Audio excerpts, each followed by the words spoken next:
आदाब, नमस्कार। मैं हूं रिजवान खान। आप देख रहे हैं सदाबहार फ़नकार।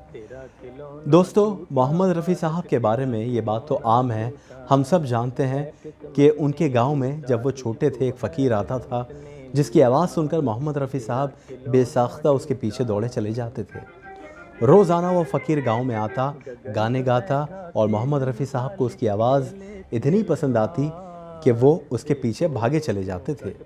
मोहम्मद रफ़ी साहब का जो शौक़ था गायकी का, ये उसी वक्त परवान चढ़ा। लेकिन एक बात जो आप सबको हैरान करेगी और हम नहीं जानते, वो ये कि एक रोज़ मोहम्मद रफ़ी साहब की उसी फ़कीर से बातचीत हुई थी। आमना सामना हुआ था। मोहम्मद रफ़ी साहब ने उस फ़कीर को रोका था और उससे बात की थी। अब वो क्या बातचीत थी, और ये भी जानकर आप हैरान होंगे कि उस फ़कीर ने 12 साल के बच्चे यानी रफ़ी साहब के अंदर ऐसी क्या बात परखी थी जो आगे चलकर सच साबित हुई। ये बहुत ही दिलचस्प किस्सा है।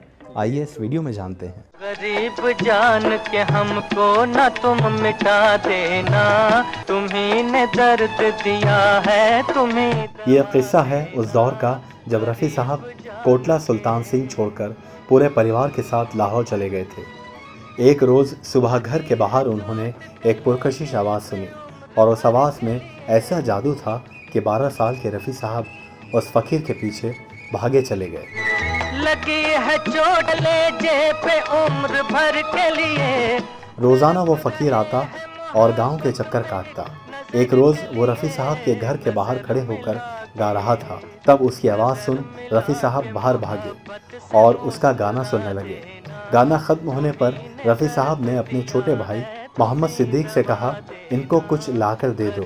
कुछ मिलने पर जब वो फ़कीर वहाँ से चला तो रफ़ी साहब ने अपने भाई से कहा कि उन्हें बुलाओ, दोबारा उनका गाना सुनेंगे। भाई उस फ़कीर को वापस बुलाकर लाए और ये पहला मौका था जब रफ़ी साहब ने उस फ़कीर से बात की और उनसे वो गाना दोबारा गाने की गुजारिश की। फ़कीर भी हैरान हुआ, आज तक किसी ने उनसे दोबारा गाने के लिए नहीं कहा था और 12 साल के बच्चे को उनका गाना इतना पसंद आया कि वो हैरान हो गया। फ़कीर ने हैरानी से रफ़ी साहब से पूछा कि बेटा, तुम्हें इस गाने में इतना ख़ास क्या लगा?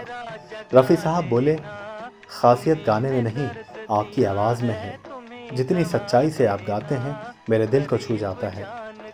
फ़कीर यकीन नहीं कर पा रहा था कि 12 साल के बच्चे को गायकी की इतनी गहरी समझ थी।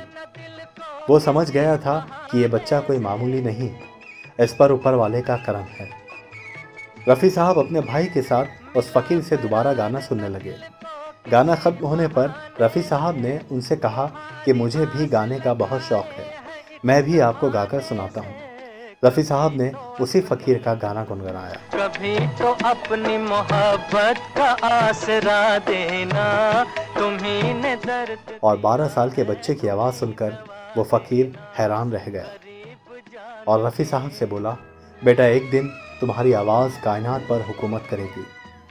इस किस्से से इस बात का एहसास होता है कि वाकई रफ़ी साहब की आवाज़ खुदा की तरफ से अता किया हुआ उन्हें तोहफ़ा था, जिसकी आवाज़ ने वाकई दुनिया पर हुकूमत की और 40 साल गुजर जाने के बाद भी दुनिया भर में उनकी आवाज़ आज भी गूंज रही है। से कहा उठ के हमको जाना है, जो हो सके तो